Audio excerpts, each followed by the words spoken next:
శ్రీ మదాంధ్ర మహాభారతం తరాలు మారినా వన్నే తగ్గని అందరి మన్ననలు పొందుతూ అందుకుంటూ ఉండే తెలుగు కావ్యం.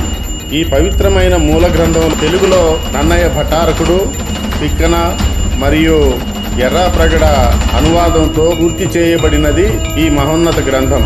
సరళ తెలుగు భాషలో గాడి న్యూస్ ఛానల్లో ప్రతిరోజు పూర్తి అయ్యేంత వరకు అందించటానికి నిశ్చయించాము. ఈ మహాకార్యాన్ని సబ్స్క్రైబ్, షేర్ అండ్ లైక్ చేసి ఆదరించవలసిందిగా, ఆశీర్వదించవలసిందిగా ప్రార్థన. ఇట్లు మీ వడ్డేపల్లి రామకృష్ణ.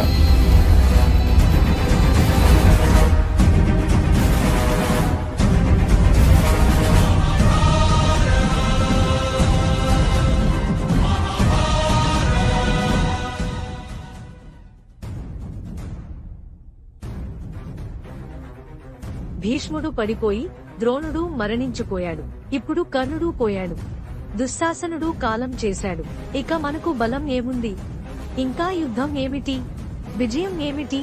దుర్యోధనుడు ఎవరి మాట పట్టించుకునేవాడా? వాడి పట్టుదల వాడిదే అన్నట్లు. సంజయ, ఇలా అడుగుతున్నానని ఏమీ అనుకోకు. అశుభాన్ని ఆశించడం లేదు నేను. అయినా మనసులో ఉద్వేగ తరంగాలను అణుచుకోలేక అడుగుతున్నాను.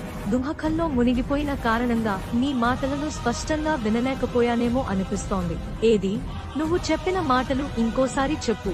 ధృతరాష్ట్రుడు ఇలా అడిగినప్పుడు సంజయుడు ఖంతో అగాధంగా చింతిస్తూ ఇలా అన్నాడు. నరపాల, నీ పుత్ర ప్రముఖులలో ఒకడు, దుర్యోధనునికి ఆప్త సోదరుడు అయిన దుశ్శాసనుడు భీకరమైన యుద్ధంలో భీముడి చేతిలో మృతి చెందాడు. ద్రోణుడు పోయిన తర్వాత పాండవుల పాలిట కాలుడిలా మారిన కర్ణుడు అర్జునుడి చేతిలో ప్రాణాలు కోల్పోయాడు. ఆ మాటలు వింటూనే ధృతరాష్ట్రుడు సంజయుడి చేయి అందిపుచ్చుకుని వేడుకున్నాడు. మరి దుర్యోధనుడేమయ్యాడు? వాడు బ్రతికే ఉన్నాడు గదా? సంజయ, అబద్ధం చెప్పకు. నా పెద్ద కొడుకు బ్రతికే ఉన్నాడా?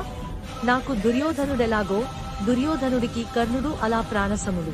నా విధేయుడిలా ఉన్న దుశ్శాసనుడు కూడా పోయాడు. ప్రాణతుల్యుడైన కర్ణుడు పోయాడు. నా దుర్యోధనుడు బ్రతికే ఉన్నాడా?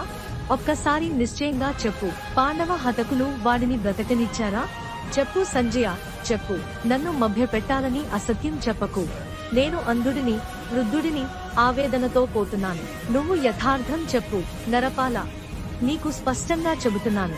ఈ యుద్ధానికి కారణభూతుడైన నీ పెద్ద కొడుకు దుర్యోధనుడు బ్రతికే ఉన్నాడు.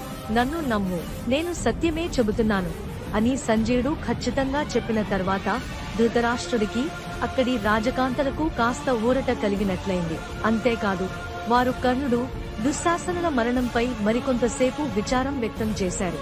ఆ తర్వాత ధృతరాష్ట్రుడు యుద్ధ వివరాలు చెప్పమని సంజయుడిని కోరాడు. సంజయ, ఎవరెవరైనా హితవులు చెప్పినా ప్రయోజనం లేదు. బుద్ధః కర్మానుసారిణి అన్నట్లు ఎవరికి వాళ్ల కర్మను బట్టే వారి బుద్ధి ప్రవర్తిస్తుంది. దుర్యోధనుడి గ్రహచారం అలా ఉన్నప్పుడు ఎవరు ఏం చేయగలరు? ద్రోణవధ అనంతరం యుద్ధం ఎలా సాగింది? సింహ పరాక్రమవంతుడు, మదమత్త గజమూర్తిలా ఉండేవాడు, పరశురాముడి శిష్యుడు, ఇంద్రుని సమానుడు అయిన కర్ణుడు పాండవులతో ఎలా యుద్ధం చేశాడు? పౌండ్ర, విదేహాధీసులను జయించి నాకు సామంతుడుగా చేసిన వాడే. అతన్ని తృణీకరించడం తప్ప ఎవరూ తక్కువ చేసి చూడలేదు. కర్ణుడు ఎవరినీ భయపడనివాడు. తన జీవితంలో ఓటమి అనే పదమే లేనివాడు. అలాంటివాడు పాండవులతో ఎలా పోరాడాడు?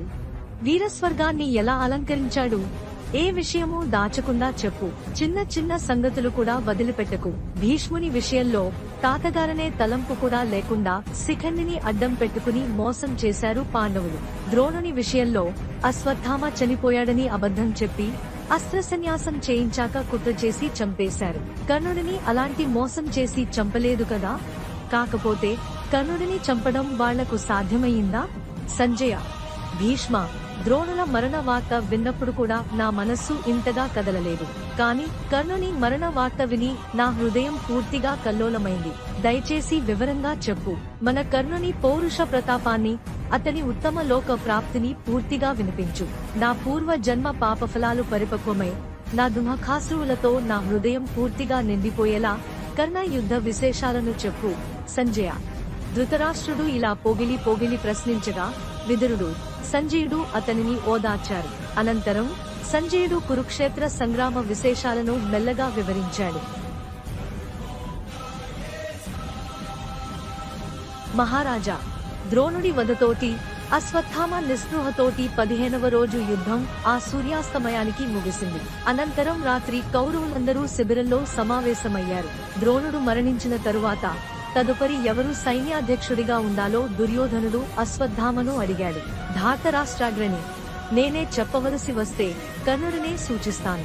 అతడు సమరవేత్త, సమర్థుడు, సర్వశస్త్రాస్త్ర విధుడు. మన వీరులలో విభేదాలు తలెత్తకుండా నియంత్రించగలవాడు. నీ అనుకూలతే తలంపుగా చేసుకుని నడిచేవాడు. ఎల్లప్పుడూ నీ విజయశ్రేయస్సును కోరుకునేవాడు. అతడే ఈ పదవికి తగినవాడు అని అశ్వత్థామ చెప్పాడు. అశ్వత్థామ సూచనతో దుర్యోధనుడు ఆనందించి అతన్ని కొనియాడాడు. ఇతర వీరులు ఈ నిర్ణయానికి మద్దతు తెలపడంతో వారందరికీ అభినందనలు తెలిపాడు. వెంటనే పుణ్యజలాలతో సువర్ణ కలశాలను తెప్పించి నా సైన్యానికి అధ్యక్షుడిగా నడిపించు, నన్ను గెలిపించు అని కోరుతూ కర్ణుడిని సైన్యాధ్యక్షుడిగా అభిషేకించాడు. పుష్పాక్షతాది మంగళ వస్తువులతో కూడిన తాంబూలాన్ని, మణిమాణిక్యాలను అందించాడు. శకుని, శల్యుడు, దుశ్శాసనుడు, అశ్వత్థామ, కృపాచార్యుడు తదితర కౌరవ వీరులు కర్ణుడిని అభినందించారు. ఆ రాత్రి కౌరవ శిబిరాల్లో ఉత్సాహం, విందు వినోదాలతో సందడి నెలకొంది. అయితే కర్ణుడు తన పదవికి సంబంధించిన కార్యాలోచనలోనే ఎక్కువ సమయం గడిపాడు. కొంత ఆలస్యమైనా దుర్యోధనుడు స్వయంగా కర్ణునితో కలిసి సైన్యాధ్యక్షుడి ప్రత్యేక శిబిరానికి వచ్చి శయ్యా మందిరం వరకు తోడుండి శుభాకాంక్షలు చెప్పి తన నివాసానికి తిరిగి వెళ్లిపోయాడు.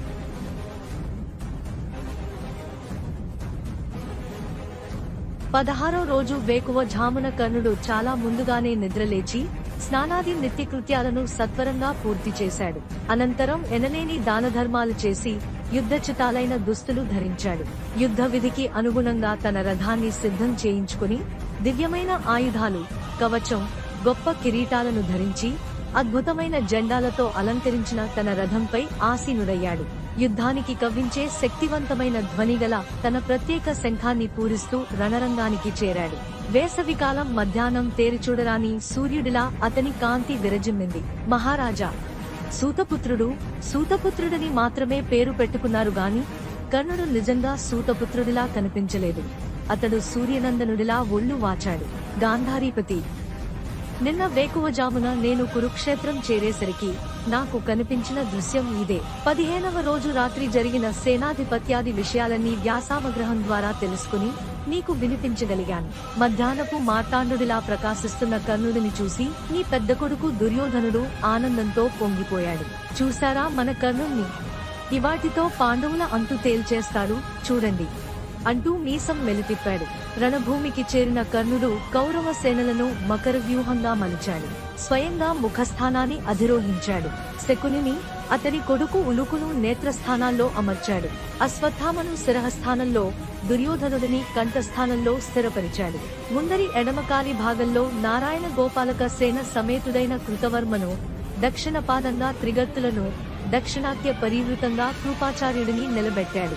వెనుక ఎడమ పాదంగా వివిధ దేశ సేనానివాహంతో శల్యుడిని, కుడి పాదంగా అనంత చతురంగ బలంతో కూడిన సుషేణుడిని అమరించాడు. పుచ్చస్థానం తుది మొదళ్లుగా చిత్రభూపతిని, అతని సోదరుడు చిత్రసేనుడిని సైన్య సూత్రాద్యంతాలను బలంగా స్థాపించాడు. ఇతర వీరులను, రాజులను వారి వరుస స్థానాల్లో సిద్ధం చేశాడు. అంతా సిద్ధమయ్యాక తాను ముందుకు వచ్చి ముఖస్థానంలో మోహరించాడు. ఆ కాలచక్రంలా ఉన్న కౌరవ వ్యూహాన్ని, దాని అగ్రభాగంలో యముని చేతిలో మారణాయుధంలా వెలుగొందుతున్న కర్ణుడిని చూసిన పాండవ సేనలకు గుండె గుబిల్లు మిగిలింది. ధర్మరాజు విపరీతంగా కంగారు పడి గబగబా అర్జునుడి వద్దకు వెళ్లి, తమ్ముడా, చూశావా ఆ సూతపుత్రుడి హడావుడిని? ఆ తేజస్సు, ఆ వీర్యం, ఆ రూపం చూస్తుంటే నా మనసుకు భయం వేస్తోంది. అసలు మన కష్టాలన్నింటికీ వీడే కారణం. ఈ దుర్యోధనుడికి వీడు అండగా నిలబడకపోతే అతను ఇంత ధైర్యం చేసేవాడేనా? ఏం చేస్తావో చూద్దాం. నువ్వున్నావు, కృష్ణుడున్నాడు. నీ ధైర్యంతోనే నేను ఇప్పటికీ ఊపిరి పీలుస్తున్నాను. ఏదో ఒక వ్యూహం పన్ను, వీడిని చంపేయాలి అని ఆత్రంగా అన్నాడు. అన్నగారి ఆత్రాన్ని అర్థం చేసుకున్న అర్జునుడు చిరునవ్వు నవ్వుతూ, అన్నయ్య, నువ్వేమీ భయపడక, వీడ్ని నేనే చూస్తాను అని ధైర్యం ఇచ్చాడు. వెంటనే పాండవ సేనలను అర్ధచంద్ర వ్యూహంలో కూర్చాడు. వ్యూహానికి 2 మొనలుగా దృష్టద్యుమ్న భీమసేనులను నిలిపాడు. నకుల, సహదేవులతో కూడిన ధర్మరాజును వ్యూహం వెన్నుగా నియమించాడు. ఉత్తమో, జయుధామన్యులిద్దరూ అర్జునుడికి 2 వైపులా రక్షణగా నిలబడ్డారు. వ్యూహం మధ్య భాగంలో ఇతర వీరులను, రాజులను వారి వరుస స్థానాల్లో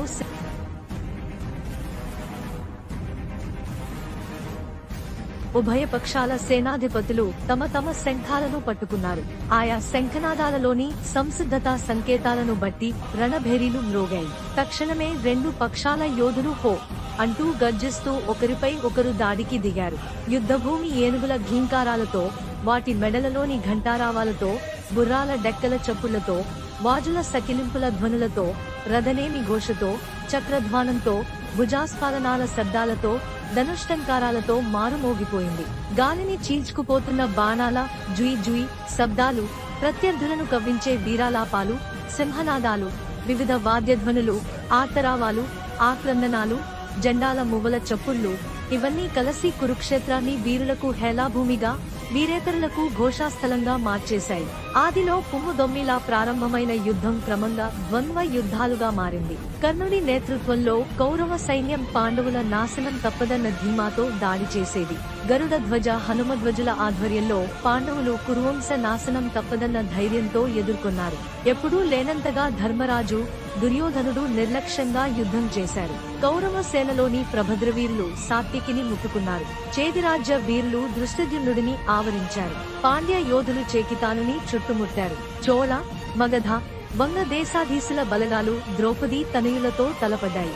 భీముడు ఏనుగులను చంపడం ప్రత్యేక కార్యంగా పెట్టుకుని కౌరవుల గజసేనను నిర్మూలించేందుకు విరుచుకుపడ్డాడు.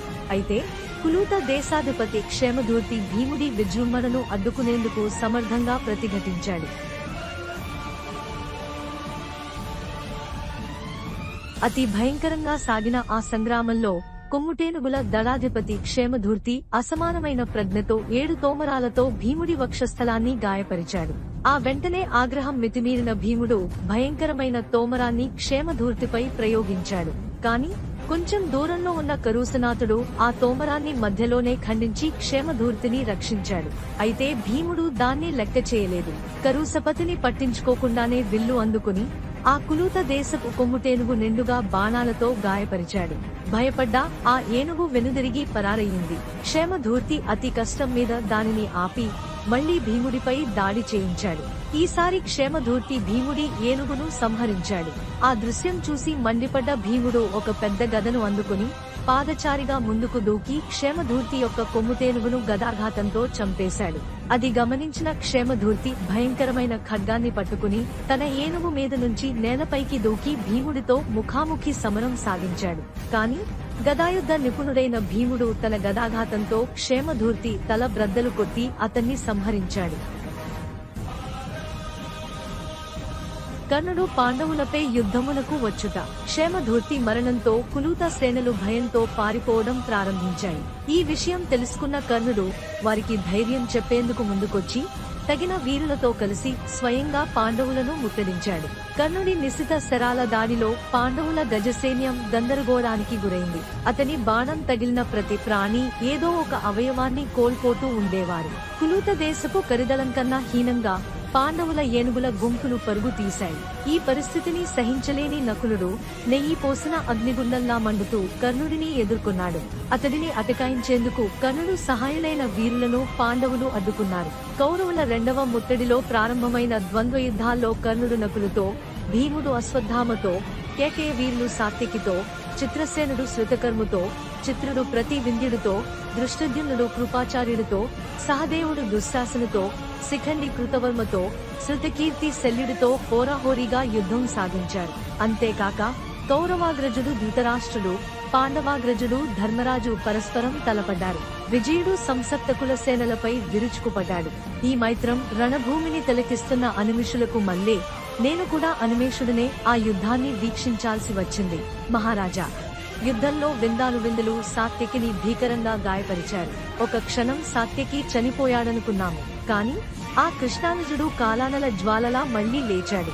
మహోగ్ర కరవాలాన్ని చేతబట్టి భేటాయుధంతో తనను చంపేందుకు వచ్చిన విందుణ్ణి ఒక్కటే కత్తివ్రేటుతో అతని ఖడ్గాన్ని నరికేశాడు.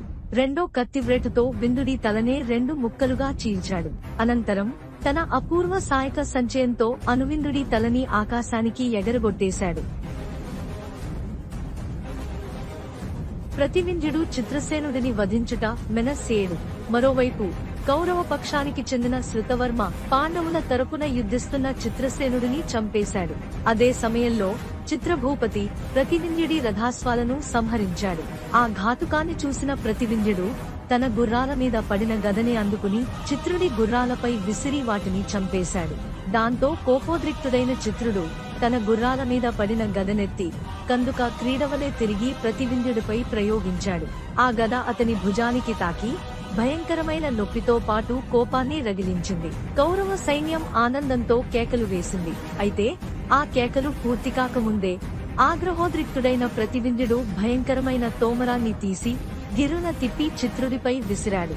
నిప్పురవల్లా మండిపోతూ దూసుకెళ్లిన ఆ తోమరం చిత్రభూపతి ఛాతిని చీల్చి వెనుకకు దూకింది. తక్షణమే భీకరమైన ఆర్తనాదం చేస్తూ చిత్రభూపతి నేలకి బడి మరణించాడు. ఈ వార్త తెలిసిన కౌరవ వీరులు ప్రతివింధ్యుడిపై ఎదురుదాడికి వెళ్లారు. కాని అతని అప్రతిహత వీరత్వాన్ని తట్టుకోలేక అనేక మంది భయంతో పరుగు తీశారు. ఇతరుల ద్వంద్వ యుద్ధములు. వేరొక చోట భయంకరంగా భీముడు, అశ్వత్థామలు యుద్ధం చేసి ఒకరినొకరు తీసిపోకుండా మరణ యత్నం చేశారు. వారి దెబ్బలకు శరీరాలన్నీ రక్తస్రావ యంత్రాల్లా మారిపోయాయి. ఇద్దరూ అనేకంగా గాయపడటంతో రక్తం కారిపోతూ నీరసించి చివరికి ఏకకాలంలో మూర్ఛా చెందారు. వారిని చూసి భయపడిన వారి సారథులు మూర్ఛిత రధికులతో రథాలను యుద్ధభూమి నుంచి తొలగించారు. మరో చోట అర్జునుడి తనయుడైన శృతకీర్తి శల్యుడితో భీకరంగా యుద్ధం చేశాడు. యౌవనోత్సాహంతో కూడిన శృతకీర్తి శల్యుణ్ణి విపరీతంగా వేధించాడు. దాంతో కోపోద్రిక్తుడైన శల్యుడు శృతకీర్తి రథసారథిని సంహరించాడు. దీంతో సారథిలేని గుర్రాలు భయంతో అటూ ఇటూ పరుగులు తీస్తూ రథాన్ని యుద్ధభూమిలో ఎటో పయనించాయి. ఇంకోవైపు ధర్మరాజుకు ప్రాణమైన సహదేవుడు, దుర్యోధనుడికి అత్యంత విధేయుడైన దుశ్శాసనుడు పరస్పరం తీవ్రంగా పోరాడారు. దుశ్శాసనుడు సహదేవుపై బాణవర్షం కురిపించి అతని విల్లును విరిచేశాడు. వెంటనే సహదేవుడు కత్తి తీసుకుని దుశ్శాసనుడిపై విసిరి అతని ధనుస్సును కూడా చిన్నాభిన్నం చేశాడు. ఆ క్రమంలో దుశ్శాసనుడు ఒక కత్తిని విసరగా సహదేవుడు మరో విల్లును అందుకుని దుశ్శాసనుడి ఖడ్గాన్ని ఖండించేసి బలమైన బాణాన్ని ప్రయోగించాడు. దుశ్శాసనుడు కూడా ఎదురు తిరిగి సహదేవుడిపై 2 బాణాలు సంధించి అతని వక్షస్థలాన్ని గాయపరిచాడు. కొన్ని భల్లాలతో సహదేవుడి సారథిని హింసించాడు. ఆ తర్వాత భీకరమైన సింహనాదం చేస్తూ ఎలా ఉంది నా దెబ్బ అన్నట్లు సహదేవుని చూశాడు. ఆ చూపును చూసి సహదేవుడి భృకుటి ముడిపడి భయంకరంగా గర్జించి మరింత భీకరమైన బాణాన్ని దుశ్శాసనుడిపై ప్రయోగించాడు. ఆ బాణం తగిలి దుశ్శాసనుడు రథంలోనే మూర్ఛాపోయాడు. అతని సారథి వెంటనే రథాన్ని యుద్ధభూమి నుంచి తొలగించాడు. ఆ తరువాత ఆ సేనలో సహదేవుడిని ఎదుర్కొని నిలబడగల వాడెవరూ లేకపోయాడు.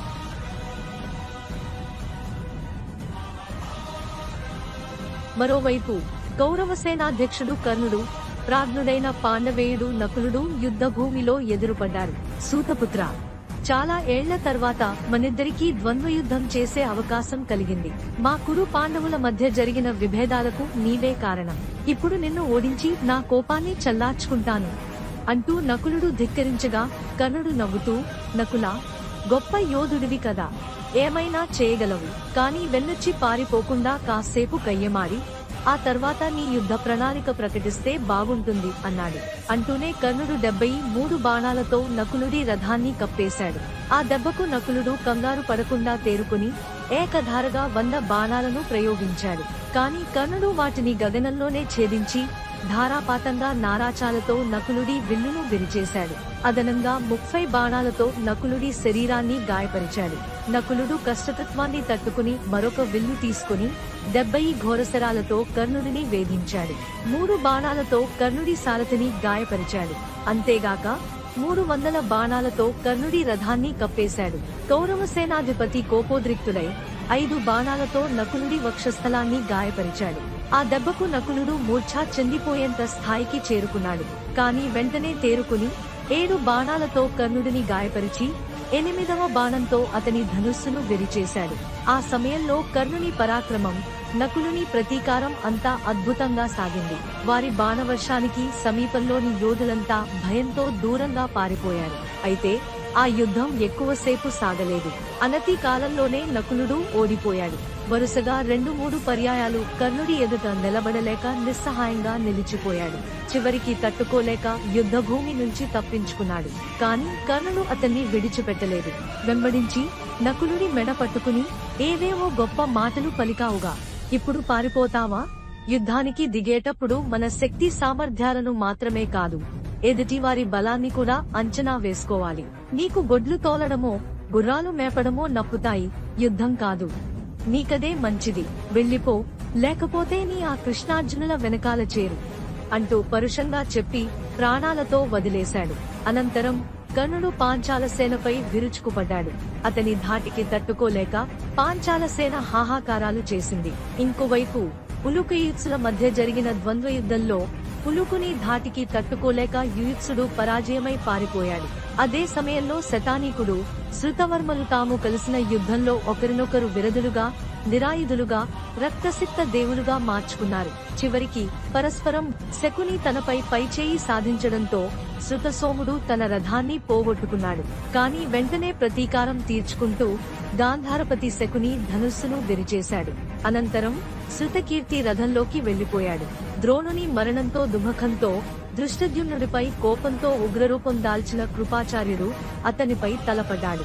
దృష్టద్యుమ్నుడికే కాదు, అతని సారథికి కూడా కృపాచార్యుడి భీకరతకి భయమేసింది. కృపాచార్యుడిని ఎదుర్కోలేక దృష్టద్యుమ్నుడు భీముడి వైపుకు పారిపోయాడు. కృతవర్మ శరాఘాతాలకు శిఖండి మూర్ఛపోయాడు.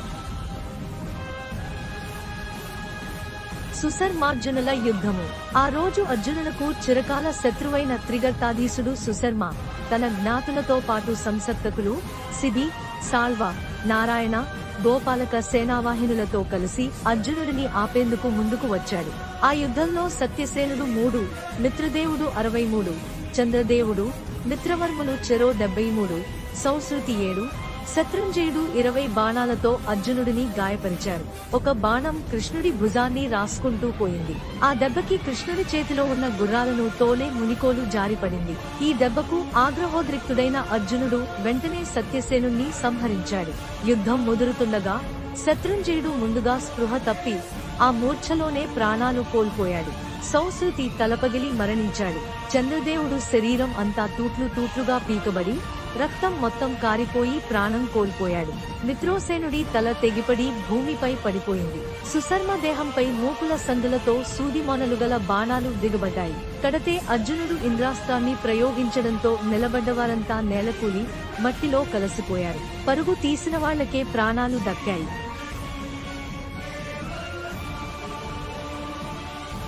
మరో ప్రాంతంలో సాగిన దుర్యోధన ధర్మరాజ ద్వంద్వ యుద్ధంలో దుర్యోధనుడు విరధుడై నేల నిలబడిపోయాడు. ఇది గమనించిన కౌరవ వీరులు ధర్మరాజుపై దండెత్తగా పాండవులు వారిని ఎదుర్కొనేందుకు కలిసిపోయారు. కొంతసేపటికి యుద్ధం సంకులంగా మారి రణరంగం భీభత్సరూపం దాల్చింది. సంజయుని మాటలు విని ధృతరాష్ట్రుడు, నా పెద్ద కొడుకు రథం కోల్పోయి నేల నిలబడిపోయాడట, మరి అతను ఏమి చేశాడు అని ప్రశ్నించాడు. సంజయుడు చెప్పసాగాడు, నీ కుమారుడు పట్టుదలతో వెంటనే మరో రథాన్ని సిద్ధం చేసుకుని అందులో ఎక్కాడు. తనపై వచ్చే యోధులను అడ్డుకోవడానికి తలపడకుండా ధర్మరాజు రథం మీదికి నేరుగా దూసుకుపోనిమ్మని సారథికి ఆదేశించాడు. అల్లంత దూరంలోనే దుర్యోధనుడి రాకను గమనించిన యుధిష్ఠిరుడు, సారథి, అతను నాతోనే యుద్ధం చేయాలని వస్తున్నాడు, మనమే ముందుకు వెళ్లడం మంచిది. అదిగో సర్పధ్వజంతో అలరారుతున్న దుర్యోధనుడి రథం వైపుకి వెళ్లి ఎదుర్కొదాం అని చెప్పాడు. దుర్యోధనుడు, ధర్మరాజుడు మళ్లీ ద్వంద్వ యుద్ధానికి దిగారు. యుద్ధం మొదలవగానే దుర్యోధనుడు ధర్మరాజు విల్లు విరిచేశాడు. అయితే యుధిష్ఠిరుడు వెంటనే మరో ధనుస్సు అందుకుని దుర్యోధనుడి చాపాన్ని ముక్కలు చేశాడు. ధృతరాష్ట్ర మహారాజా, ఇద్దరూ సమబలమైన యోధులుగా పోరాడుతుండగా దుర్యోధనుడు అకస్మాత్తుగా ఒక శక్తిని ధర్మరాజుపై విసిరాడు. అయితే యుధిష్ఠిరుడు దానిని గగనంలోనే 2 ఖండాలుగా విరిచి విపరీత శిలీముఖాలతో దుర్యోధనుడిని గాయపరిచాడు. వెంటనే దుర్యోధనుడు 9 విశిఖాలతో యుధిష్ఠిరుడిని బాధించాడు. ఆ తర్వాత గదా తీసుకుని రథం దిగి ధర్మరాజుపై దాడి చేయబోయాడు. అయితే అప్పటికే పాండవాగ్రని ప్రయోగించిన శక్తి దుర్యోధనుడి రొమ్మును తాకింది. దాంతో రక్తసిక్తుడై తిరిగి రథాన్ని అధిరోహించాడు. మరలా ధనుస్సు అందుకోవాలని అనుకున్నప్పటికీ అప్పటికే మూర్ఛాగ్రస్తుడైపోయాడు. దుర్యోధనుని ఈ పరిస్థితిని గమనించిన కృతవర్మ తక్షణమే వారిద్దరి మధ్యకు వచ్చి ధర్మరాజును ఎదుర్కొన్నాడు. కృతవర్మ తన అగణిత సేనతో ధర్మరాజుపై విరుచుకుపడగా అంత దూరం నుంచి ఇదంతా గమనించిన భీవిష్ఠుడు విరుచుకుపడి కౌరవసేనను ఖండఖండాలుగా నరికి వేయసాగాడు. అప్పుడే మూర్ఛ తేరుకున్న దుర్యోధనుడు అర్జునుపై అసంఖ్యాకమైన బాణాలను వర్షించసాగాడు. ఆగ్రహించిన అర్జునుడు వెంటనే 6 బాణాలతో దుర్యోధనుడి గుర్రాలను, సారథిని, జెండాను కూల్చేశాడు.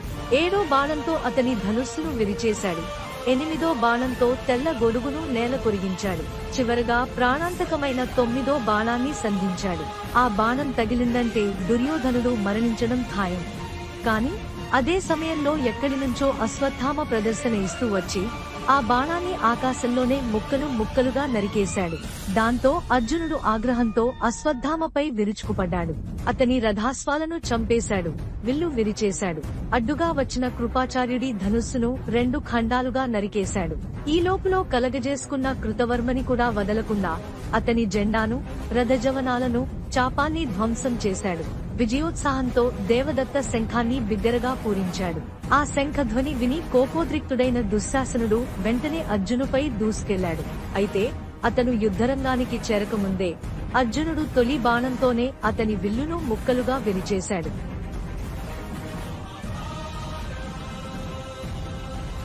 అప్పటికి సాత్యకితో పోరాడుతున్న కర్ణుడికి అర్జునుడి విజృంభణ తెలియగానే తక్షణమే తన రథాన్ని అర్జును వైపు తిప్పాడు. ఇదే సమయంలో అర్జునుడు కృష్ణుడిని కోరాడు తన దివ్య రథాన్ని సూర్యనందనుడి వైపు మళ్లించమని. ధృతరాష్ట్ర భూపాల, కర్ణుడు తన బలమంతా ఉపయోగించి బరువైనది పదునైనది అయిన బాణాన్ని ఆకర్ణాంతం లాగి వదిలాడు. అది ఎంత దూరం వెళ్లగలదో అంత దూరంలో ఉండగానే 3 బాణాలతో అర్జునుడి కిరీటాన్ని, 20 గరుకు బాణాలతో కృష్ణుడిని గాయపరిచాడు. దాంతో కృష్ణార్జునులు తీవ్ర గాయాల పాలయ్యారు. తగిన చికిత్స లేకుండా వారి రక్తధారలు ఆగకుండా ప్రవహించసాగాయి. అంతలోనే మరో 3 బాణాలను అర్జునుపై సంధించాడు కర్ణుడు. ఆ శరాఘాతాలకి అర్జునుడు క్షణికంగా తట్టుకోలేకపోయాడు. వెంటనే కోపంతో పాకశాసనిగా మారిన అర్జునుడు అనేక బాణాలను ఏకశ్రేణిగా కర్ణుడిపై ప్రయోగించబోయాడు. కాని ఇదంతా గమనించిన సాత్యకికి కోపం కట్టలు తెంచుకుంది. తాను పోరాడుతున్న కర్ణుడు అకస్మాత్తుగా అర్జునుపై దాడికి వెళ్లడం అతనికి సహించలేక కర్ణార్జునుల మధ్యకు దూసుకెళ్లాడు. 99 భయంకరమైన బాణాలతో కర్ణుడి రథాన్ని ఆవరించేశాడు. కర్ణుడు ఆ బాణాలను తొలగించుకునే లోపే అతని శరీరమంతా 100 బాణాలతో ఛిద్రమయ్యిపోయింది. దాంతో ఇటు కౌరవులు అటు పాండవులు తిరిగి సంకుల సమరానికి దిగారు. అయినప్పటికీ రాధేయుడి ధైర్యం చెక్కుచెదరలేదు. అతని ముఖం మీద చిరునవ్వు చెరిగిపోలేదు. కర్ణుడు చురుకైన బాణాలతో, మర్మభేదక శస్త్రాలతో, భయంకరమైన ఆయుధాలతో పాండవ సైన్యంలో హాహాకారాన్ని సృష్టించాడు. అతని విరుచుకుపడటానికి లెక్కలేనన్ని ఏనుగులు, గుర్రాలు బలవాయి. కాల్ బలంతో యోధుల శిరస్సులు ఖండించి వందలాది శత్రు తలలు సముద్ర కెరటాల్లా నింగిలో ఎగిరి నేలరాలాయి. హే సత్యవతి పౌత్ర! ఆ యుద్ధంలో పాండవ సైన్యం ఎదురుగా కర్ణుడు తలపాగా వేశాడు. తక్కిన 7 దిక్కులలోనూ అతని బాణాల ప్రభావమే కనిపించింది. భూమి మొత్తం రథమార్గణ భిన్నమైన శరీరాలతో, మృతుల మాంసఖండాలతో, రక్తధారలతో నిండిపోయింది. కిరీటాలు, ఆభరణాలు, విభిన్న ఆయుధాలు విసిరిపడ్డాయి. ఈ దృశ్యం చూసి పాండవ సైన్యంలో భయంకరమైన హాహాకారం రేగింది. దుర్యోధనాది కౌరవ సేన కర్ణుడి వీరత్వాన్ని చూసి మరింత ఉత్సాహంగా పోరుకు సిద్ధమయ్యారు. అయితే ఆ ఆనందం ఎంతోసేపు మిగలకుండానే పాండవ మధ్యముడు ప్రళయ రుద్రుడిలా విజృంభించేశాడు. గగనతలం నిండిపోయేలా గాంధీవ ధనుష్టంకారం చేస్తూ అనితర సాధ్యమైన ధైర్యం, శౌర్యం, పరాక్రమాలను ప్రదర్శిస్తూ రాధేయుడి రణోగ్రతను అణచివేయసాగాడు. అరుదైన అస్త్రశస్త్రాలతో కర్ణుడి ఆయుధాలను అట్టి అటకాయించేశాడు. కనీవిని ఎరుగని కర్కశ నారాచాలతో కౌరవ సేనలను కలవరపరిచాడు. మార్గణాలతో పాండవ చము మధ్య మంటలు పుట్టించాడు. చతురంగ బలాతులను చెదరగొట్టేశాడు. ఇంతవరకు కర్ణుడికి జేజేలు పలుకుతున్న మన కౌరవ యోధులందరూ కూడా కారడవిలో కాచిచ్చులో ఇరుక్కున్న కుందేలు పిల్లల్లా బిక్కచ్చిపోయారు. అనేక మంది పరుగులు తీసేందుకు సిద్ధమయ్యారు. అయినప్పటికీ కర్ణుడు మాత్రం అడుగు వెనక్కి వేయకుండా పోరాడుతూనే ఉన్నాడు. ఓ గాంధారి మనోహర! అప్పటికే సూర్యుడు అస్తమించేశాడు. అయినప్పటికీ కొంతసేపు యుద్ధం కొనసాగింది. చీకట్లు దట్టమై కనుచూపు నశించే వరకు పోరాటం సాగింది. రాత్రి యుద్ధానికి ఆసక్తి లేనివారు ముందుగా మన కౌరవ యోధులే యుద్ధ విరామాన్ని ప్రకటించారు. విజయోత్సాహంలో ఉన్న పాండవ వీరులు ఎంత కవ్వించినా కౌరవులు వెనక్కి మళ్లకుండా శిబిరాల వైపుకే సాగిపోయారు. కర్ణుడు సైన్యాధ్యక్షుడిగా బాధ్యత వహించిన మొదటి రోజు కూడా విజయం పాండవుల వైపే మొగ్గు చూపడంతో భారత యుద్ధం 16వ రోజు ముగిసింది. ఆ రాత్రి కర్ణుడు దిగాలుగా ఉన్న దుర్యోధనుడిని కలిశాడు. అతని చేయిని తన చేతిలోకి తీసుకుని ధైర్యం నూరిపోస్తూ, రారాజా, నువ్వేమీ బెంగ పెట్టుకోవద్దు. రేపటి సూర్యాస్తమయానికల్లా ఈ భూమి మీద కర్ణుడు ఉండాలి లేదా కృష్ణార్జునులు ఉండాలి. రేపు ధృతరాష్ట్ర. మరుసటి రోజు ప్రాతకాలాన్నే ఉభయ సైన్యాలు మేల్కొన్నాయి. వివిధ రకాల యుద్ధ తూర్యారావాలతో 2 శిబిరాలు నినదించాయి. ఇరు పక్షాల యోధులు తమ తమ సభా శిబిరాల్లో సమావేశమయ్యారు. బార్హస్పత్య యుద్ధతంత్ర ప్రకారం ఆ రోజు దుర్జయం అనే వ్యూహాన్ని రచించవలసిందిగా ధర్మరాజు దృష్టద్యుమ్నుడికి ఆదేశించాడు. దృష్టద్యుమ్నుడు వెంటనే ఆ వ్యూహ నిర్మాణంలో నిమగ్నమయ్యాడు. కౌరవ సభా శిబిరంలో అందరూ సమావేశమైన అనంతరం కర్ణుడు ప్రవేశించాడు. ముందుగా దుర్యోధనుడికి అభివాదం చేసి అతనితో మాట్లాడాడు. రారాజా, శారీరకంగా ఆ అర్జునుడు నాకన్నా బలవంతుడు. అయితే అస్త్రశస్త్ర విజ్ఞానంలోనూ ఆయుధాల ప్రయోగ లాఘవంలోనూ వాడు నాకన్నా గొప్పవాడు కాదన్నది ధనుర్విద్యావేత్తలందరికీ తెలిసిన విషయమే. వాడికి దివ్య సందనము, దివ్యాస్వాలు ఉన్నాయి. అలాగే నాకు కూడా ఉన్నంతలో శ్రేష్టమైన రథాలున్నాయి. వాడికి అక్షయ తూణీరాలున్నాయి. కానీ కావాలంటే నేను కూడా బళ్లకొద్దీ శస్త్రాస్త్రాలు తీసుకెళ్లగలను. వాడి వద్ద గాంధీవం ఉంది. నా వద్ద పరశురాముడు ఇచ్చిన విజయం అనే ధనుస్సుంది. అయినప్పటికీ వాడి ప్రభ అలా వెలిగిపోతోందంటే అందుకు ఒక్కటే కారణం, మాయా పార్థసారథి. అశ్వహృదయవేత్త, రాజకీయవేత్త, బలశాలి, రణచతురుడైన కృష్ణుడు సారథిగా ఉన్నాడన్నదే ఆ అర్జునుడి విజయానికి అసలైన కారణం. నాకు అలాంటి ఒక సారథి లభిస్తే ఈ రోజుతోనే అర్జునుడిని కృష్ణ సహితంగా నిర్జయించడం ఖాయం.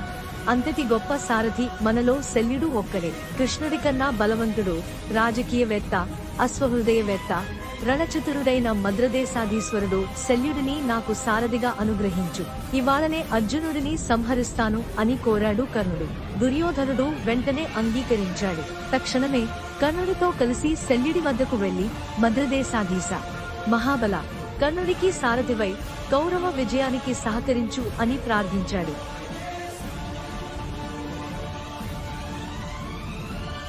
ఆ మాటలు వినగానే మద్రపతి శల్యుడు ఆగ్రహంతో ఊగిపోయాడు. దుర్యోధన, ఆ కర్ణుడే సూత నందనుడు. వాడి రథానికి మళ్ళా సూతుడొకడిని కావాలా? అందుకుగాను సుక్షత్రియుడైన నన్ను నియమిస్తావా? అభిమానధనుడివి గదా నువ్వే చెప్పు. మూర్ధాభిషిక్తుడైన సుక్షత్రియుడు ఎవడైనా సూతుడి దగ్గర చోదక వృత్తి చేస్తాడా? అది కూడా ఈ కర్ణుడికా? ఆ హవనరంగంలో కృష్ణార్జునులనే గడ్డిపరకలుగా తీసిపడేస్తాను నేను. అలాంటిది వాళ్ల ముందు వీడికి రథం తోలుతుంటే నా పరువు ఏమైపోతుంది? ఇలాంటి పనులు చెప్పడం నాకు చాలా కోపం తెప్పిస్తోంది. నేను వెళ్లిపోతాను అంటూ ఆగ్రహంగా అన్నాడు. దుర్యోధనుడు ఎదుటివాడిని తన పనికి ఎలా వాడుకోవాలో బాగా తెలిసినవాడు. అందుకే మరింత వినయపూర్వకంగా అర్థించాడు.